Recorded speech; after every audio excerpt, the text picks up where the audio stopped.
Welcome to a lecture on Virgil's Aeneid. What you have here is a fly sheet. The first 2 pages give you a summary of the lecture. Page 3 is some central quotations, which I shall read to you, and they will be flashed upon the screen at the same time, and then I'll analyze them for you. So let us begin. Virgil's Aeneid. Don't let the title frighten you. The epic is called the Aeneid because the main character, the hero, is named Aeneas, just like the Odyssey got its title from Odysseus. Now, if the main hero had been called Nabil, for instance, it would have been called the Nabiliad. But unfortunately, his name is Aeneas, so it's called the Aeneid. So Aeneas is a mythical hero who sails from Troy to Italy. He's fictional, he never existed, and establishes what later became the city of Rome. And since the Aeneid is about establishing Rome, let me begin this lecture with a brief sketch of the history of this great city. The Roman Empire. You have here the Roman Empire. At its height, Rome ruled the entire Mediterranean, including Lebanon. And the entire Eastern Mediterranean, everywhere, was ruled by Rome. But where did Rome come from? If you had boarded a plane 3,000 years ago and gone to Rome, you would not have found it. It did not exist. So where did it come from?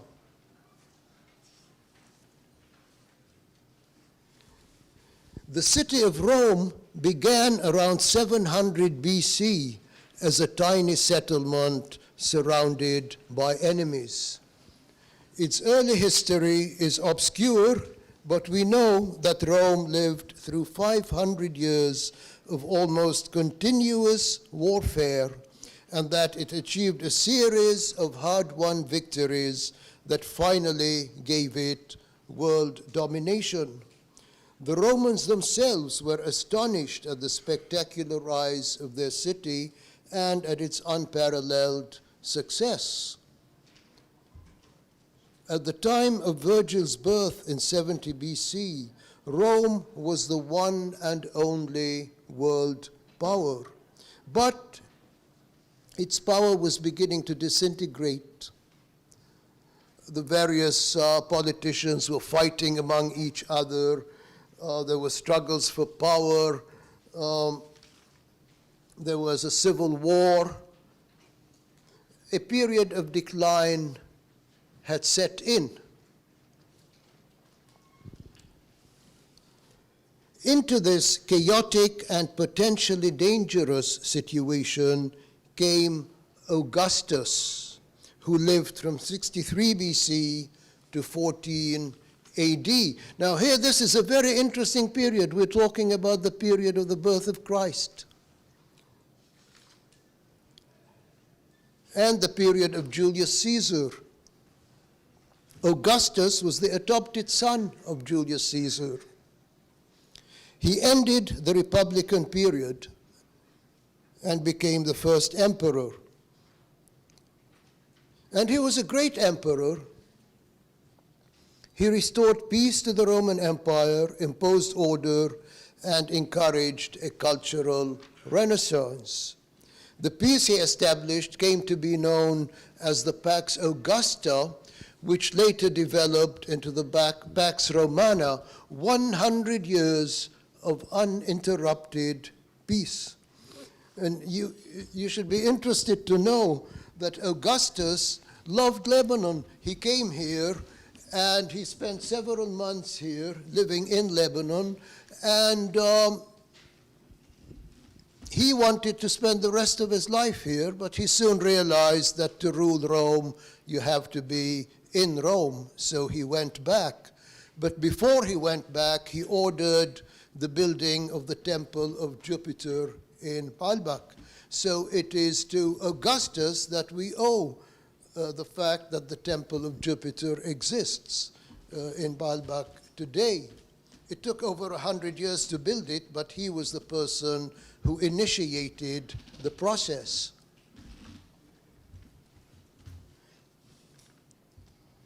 One should add, moreover, that when Christ was born in Bethlehem, Bethlehem was under Roman rule, and Augustus was the emperor. When Augustus died, Christ was 14 years old and had not yet begun to preach his message. You should also remember that when Christianity began to spread, it was with the Roman Empire that it clashed. And the early Romans wanted to crush Christianity and eliminate it. So for 300 years, Christians were persecuted by the Roman Empire until a Roman emperor named Augustus came to power, and he converted to Christianity and turned Christianity into the religion of the Roman Empire.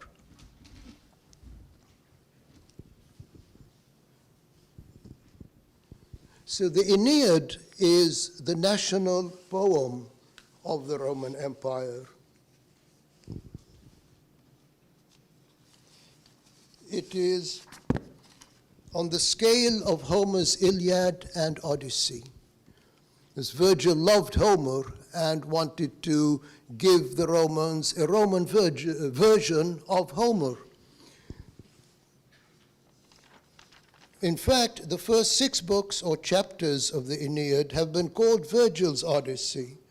In the Odyssey, if you will remember, Odysseus spends most of his time lost at sea or having adventures in strange lands until he finally reaches his home island of Ithaca.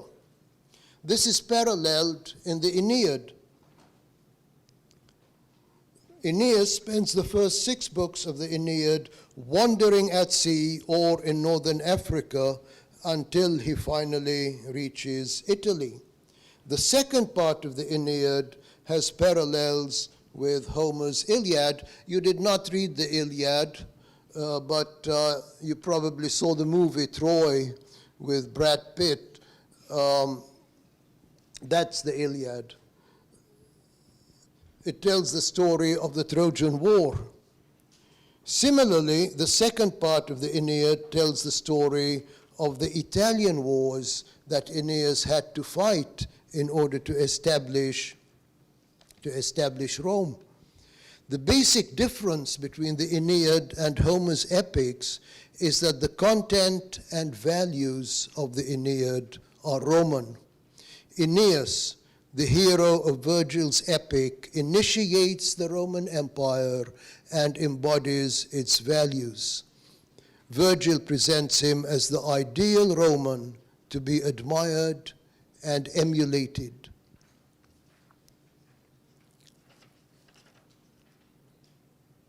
The gods of the Aeneid, moreover, are the same as those of the Iliad and the Odyssey. This is because the religion of the ancient Greeks was transplanted in Rome with minor modifications. The gods of the ancient Greeks became the gods of the ancient Romans, but very often their name changed.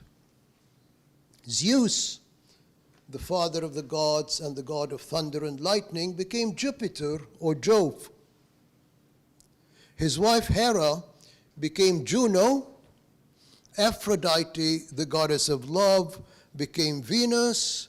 Poseidon, the god of the sea, became Neptune. Hermes became Mercury. This change of name does not apply to all the gods, however.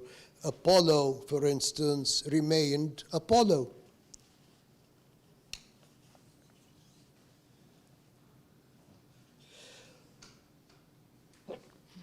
Sorry. The main theme of the Aeneid is the history of Rome. In the opening book of the epic, Jupiter relates this history in much detail to his daughter Venus, and he reassures her that Rome's history has been fated and destined. In this one very important respect, there is no free will in the Aeneid. It is an epic of fate. Now, I assume you have not yet begun reading the Aeneid and you don't know anything about it. So it begins with the fall of Troy, and Aeneas is sailing off to saving himself and his family and his soldiers. But Juno, the wife of Jupiter, she was on the side of the Greeks against the Trojans, and she wanted to sink Aeneas' ship. She creates a storm, and Aeneas is in bad shape. So Venus, who is the mother of Aeneas, he is half god, half human, Venus dashes off to her daddy, and guess who her daddy is? Jupiter. And she says, "Daddy, you promised me that Aeneas will be victorious. What is happening? I mean, his ship is about to sink." And Jupiter replies as follows.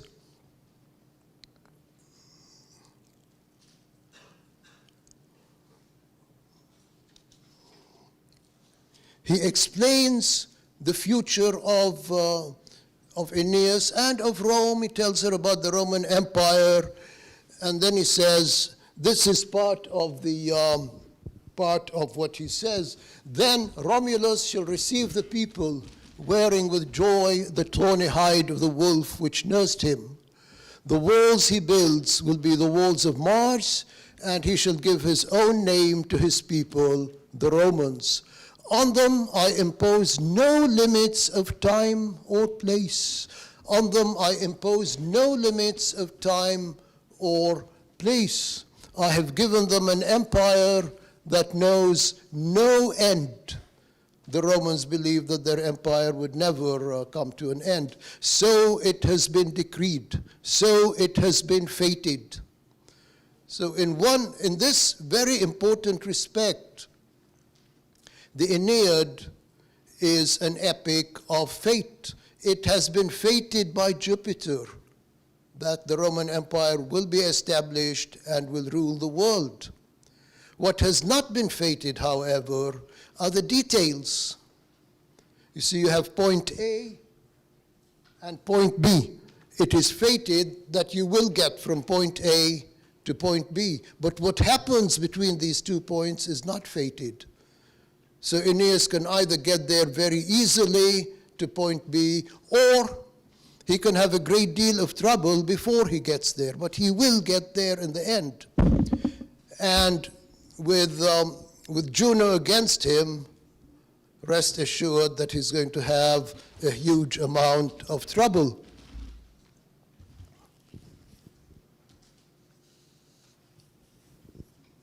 "So it has been decreed," says Jupiter.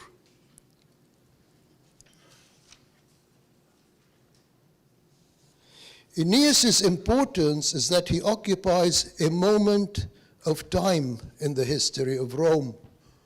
This epic in the end is about Rome. It was Aeneas who initiated the Roman Empire. He planted the seed that was later to become Rome. As Jupiter explains, moreover, Rome's mission is to unite the world and to bring peace to the world. This can be achieved, however, only after centuries of bloody warfare, for Rome has to conquer the entire world before it can unite it in permanent peace. The price of peace and unity is a tremendous one. Now, Virgil's aim in the Aeneid, finally, is not only to dramatize the history of Rome and glorify it, but also to save Rome for future generations. According to Virgil, in the process of becoming great, Rome lost the very virtues which made it great. The Romans of Virgil's day have lost the virtues of their ancestors. Through the Aeneid, through the example of Aeneas, Virgil seeks to teach those virtues to the Romans once again, and thus ensure that Rome will remain great. How do you build a great city? How do you build a great country? You build it with great individuals. If the individuals who live in that country, if many of them are great, then the country will be great. If the individuals are not great, don't bother to try building a great country. You will not succeed. If you want Lebanon to be great, you as individual Lebanese will have to be great. If you are great, then it becomes very easy to build a great Lebanon. If not, then it becomes very difficult. So what is greatness? If you want to be great, what are the virtues? What are the virtues of Aeneas? And you have those on the fly sheet right in front of you and right in front of me.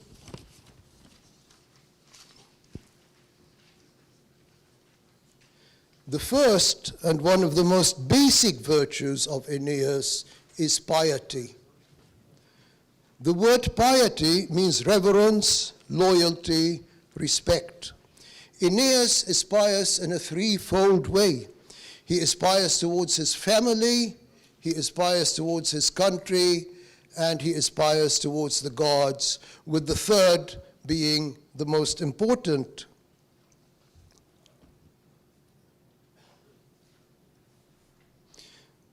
There is a passage, an important passage in Book 2 of the Aeneid that shows this threefold piety in a very clear way. In Book 2, Aeneas recounts how Troy fell. And he tells us, as Troy burns, Aeneas realizes that the battle is lost and decides to withdraw. But his father is very old and unable to walk, so he says, "Leave me." But Aeneas refuses. He carries him on his back and holds his son by his hand with his wife behind him, and they move and they leave together. The noise of the fires was growing louder and louder through the city, and the tide of flame was rolling nearer. "Come then, dear father, up on my back. I shall take you on my shoulders. Your weight will be nothing to me. Whatever may come, danger or safety, it will be the same for both of us. Young Aeolus, his son, can walk by my side, and my wife can follow in my footsteps at a distance. You, father, take in your arms the sacraments and ancestral gods of our home. I'm fresh from all the fighting and killing, and it is not right for me to touch them till I have washed in a running stream." So here you see this threefold piety. He's pious towards his family. He carries his father on his back with his son and his wife with him, and they leave together. He doesn't leave alone, or he doesn't leave his father behind him. He's pious towards his country. He has done a lot of fighting, and he doesn't withdraw. He doesn't decide to withdraw until he's absolutely sure that Troy has fallen. There's nothing more that he can do. And third, he is pious towards the gods. He does not leave without taking the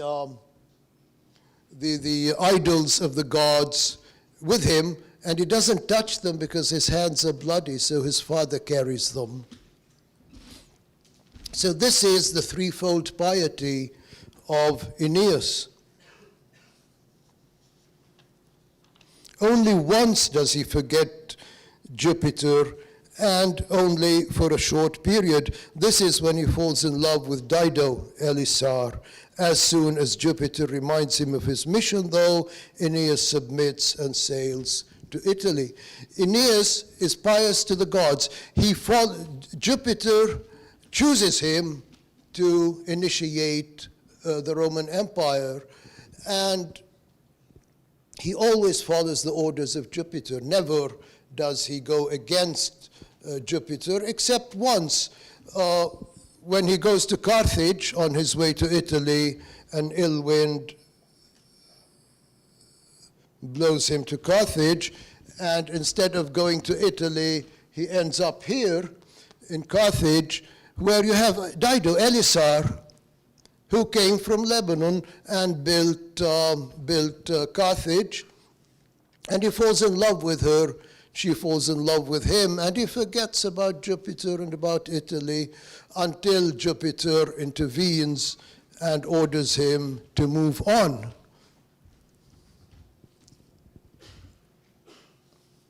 Okay, so this is virtue number one, piety. The second virtue is dignity. And dignity means three things. First, it means a sense of responsibility. Aeneas has a tremendous responsibility laid upon his shoulders, the establishment of a new country in Italy. And he accepts this responsibility and sees it through. When Jupiter orders him to leave Dido and sail to Italy, it is not only his piety, but also his sense of responsibility that pushes him to obey. For one thing, he has committed himself to the Trojans to build them a kingdom in Italy. Moreover, he has a duty to his son, who is destined to inherit this kingdom. Aeneas, then, is a very dependable person. He's a good person to have for a father. Dignity also means having a strong sense of one's position in society and in history, having a respect for tradition and behaving accordingly. Virgil wanted the Romans to be proud of their Roman heritage and to take pride in being Roman, just as Aeneas is proud of his Trojan past and of his Roman future, and behaves in the proper way for someone in his position. When he is ordered to leave Dido, he behaves in a dignified manner. Dido, during the episode when he's in Carthage and he falls in love with Dido, Jupiter orders him to leave Dido and sail off to Italy. And they're very much in love, he and Dido. But Aeneas remains dignified, while Dido has a breakdown, cries a great deal, and then commits suicide. So that's the difference.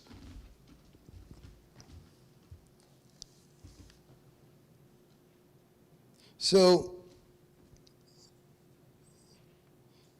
if you want to know exactly what dignity is, just compare the behavior of Aeneas and Dido at the end when he leaves for Italy. Finally, dignity includes under its rubric the virtue of manly courage.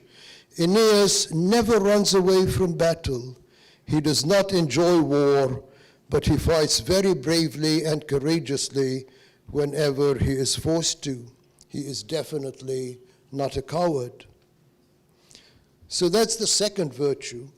A third virtue of Aeneas is sober-mindedness or seriousness.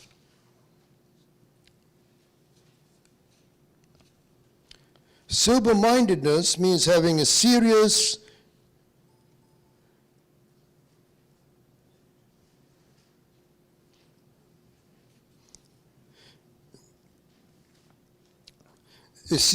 intelligent attitude towards life. It is the opposite of flippancy, of simple-mindedness, of a happy-go-lucky carelessness, or of a rash and fiery temperament. A sober-minded person is balanced, rational, and self-controlled. Now, the third quotation on your fly sheets and the fifth quotation show Aeneas as serious, rational, balanced. I'm not going to read those for you, but they're there.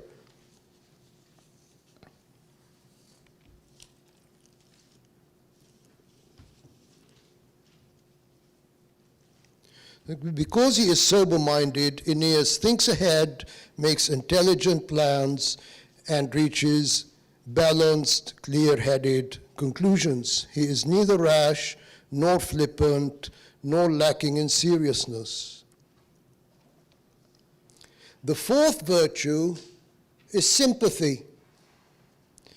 And sympathy means a sense of fellowship with all that suffers, a strong feeling of sorrow for suffering humanity.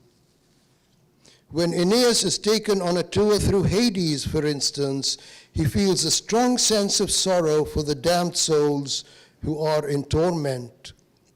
When he meets the shade of Dido, he feels very sorry for her.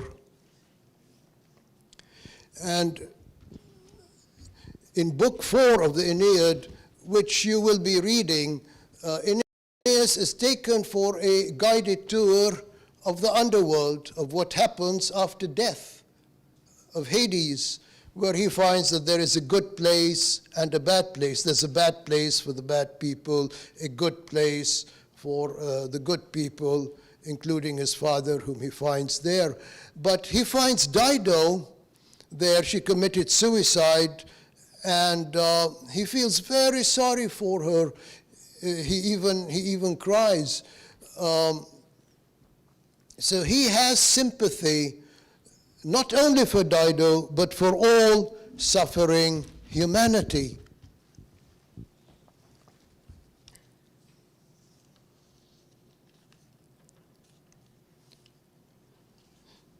Okay, so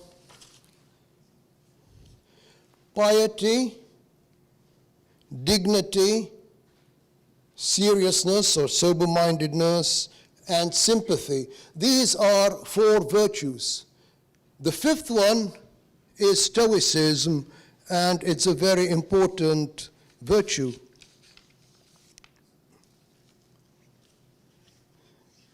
Now, in ancient Rome, there were two main philosophies, Stoicism and Epicureanism, and they are basically opposed.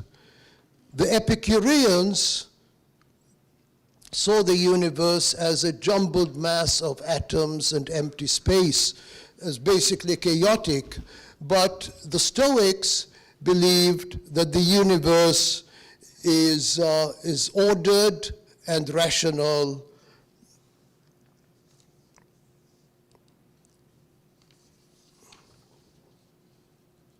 and organized. And they believed that there is a rational mind, God, who orders this universe and presides over it. In the Aeneid, Virgil, himself a Stoic, submits to the gods of the Roman Empire and accepts them.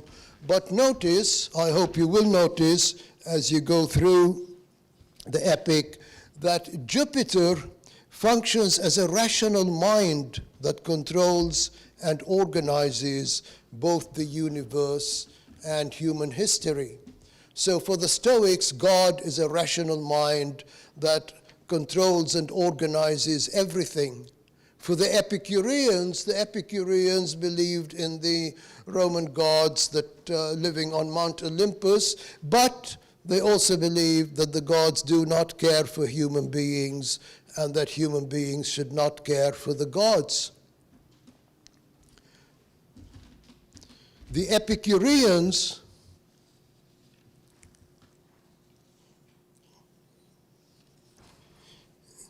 and this is interesting. The Epicureans believed that in order to achieve maximal pleasure, the Epicureans believed that you should live for pleasure.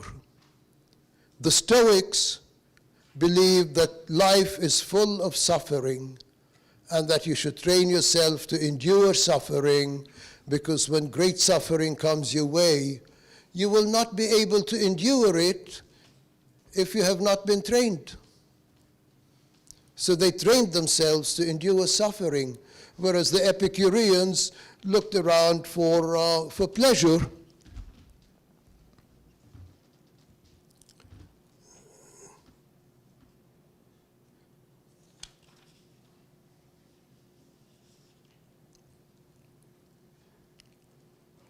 So Virgil was a Stoic, remember that. He insisted that we should see the tears in things and be prepared. So the difference between a Stoic and a non-Stoic is clear in this respect in the story of Dido and Aeneas. This is how they react when they face the problem of separation.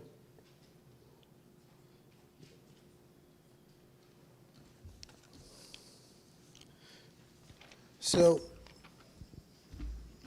here it is. Her attendants caught her as she fainted and carried her to bed in her marble chamber.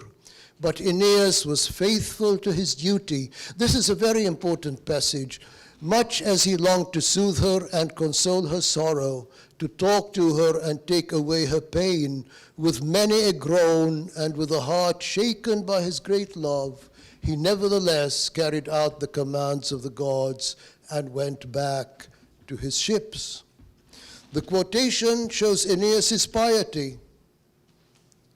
He follows the command of the gods, and his sympathy and his dignity, but it also shows his stoic endurance of suffering. Notice, with many a groan and with a heart shaken by his great love. Nonetheless, he absorbs the shock and is able to deal with his suffering. Dido, on the other hand, faints and finally commits suicide.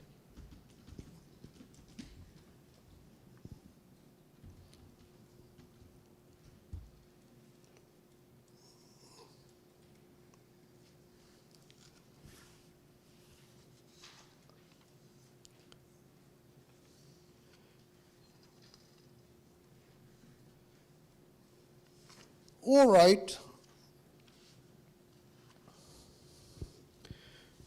So let me end this lecture, finally, by looking once again at the episode of Aeneas and Dido.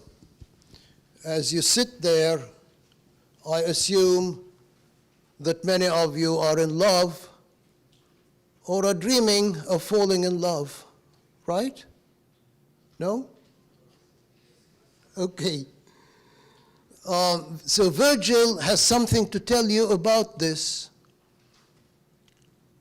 Although Virgil was a Stoic, he took from the Epicureans one basic idea, the idea that passionate love should be avoided because its pain outweighs its pleasure.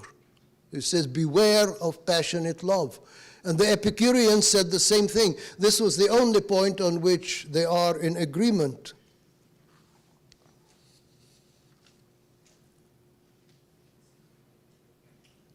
Epicurus and Lucretius were both strongly opposed to passionate sexual love, and legend has it that Lucretius committed suicide because he fell in love. This legend is dramatized in a poem by the 19th century English poet Tennyson. In the poem, entitled Lucretius, the cold philosopher Lucretius is driven crazy by a love potion and kills himself. As a result, he commits suicide to escape the horror of his situation. This association of passionate sexual love with pain dominates Book 4 of the Aeneid, and its presence is apparent from the very opening of the book. So Book 4 begins as follows, and this is quotation number 7. Quotation number 7, But the queen had long since been suffering from love's deadly wound, feeding it with her blood and being consumed by its hidden fire. Aeneas's features and the words he had spoken had pierced her heart, and love gave her body no peace or rest.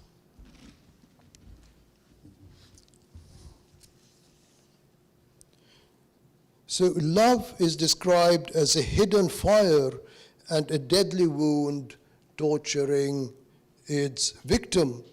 The distress of being in love allows Dido no peace or rest. Her former tranquility is destroyed. A couple of pages later, Dido is described as follows. And again, you have it here. Dido was on fire with love and wandered all over the city in her misery and madness, like a wounded deer which a shepherd hunting in the woods of Crete has caught off guard, striking her from long range with steel-tipped shaft. The arrow flies and is left in her body without his knowing it. She runs away over all the wooded slopes of Mount Dicta, and sticking in her side is the arrow that will bring her death. So she is now miserable and mad. She is aflame, and she is compared to a female deer that has been shot and wounded by a hunter. The wound is so painful that the deer has to run back and forth all the time in a vain attempt to alleviate her suffering. So poor Dido was okay before she fell in love with Aeneas, but after she fell in love with Aeneas, this is what happened to her. This, for Virgil and for the Epicureans, is the reality about sexual love. Although there is pleasure for both Dido and Aeneas after they come together, this pleasure is short-lived. They soon discover that they have to separate, and the suffering resumes. Aeneas, who is a Stoic, is able to absorb and transcend his suffering, but Dido, untrained in Stoic endurance, suffers on such a massive scale that she finally kills herself to end the pain. This is not to say, of course, that Virgil was against sex and marriage. There are three women in Aeneas's life. His first wife, Creusa, who dies in Troy, Dido, and his second wife, Lavinia. Creusa gives him a son, while Lavinia helps him to unite the Latins and the Trojans. The function of sex and marriage is to provide children and to bring people closer together. It is only passionate sexual love, not sex itself, that Virgil condemns. So we've approached pretty much the end of the lecture, but there is one thing that you need to ask yourselves. Virgil, on his deathbed, ordered that all existing copies of the Aeneid should be destroyed. He wanted to burn them all. He did not want you to read the Aeneid. He wanted to save you from this misery, but Augustus Caesar intervened and saved the Aeneid. And the big question is, why?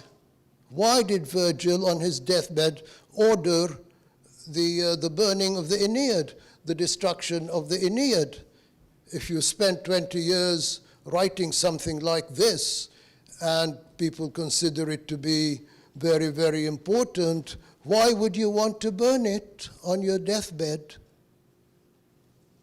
That's a question for you, and maybe you can discuss it in your discussion sections. Think about it. Would you, after writing something like the Aeneid, have wanted to burn it and destroy it? All right, good luck.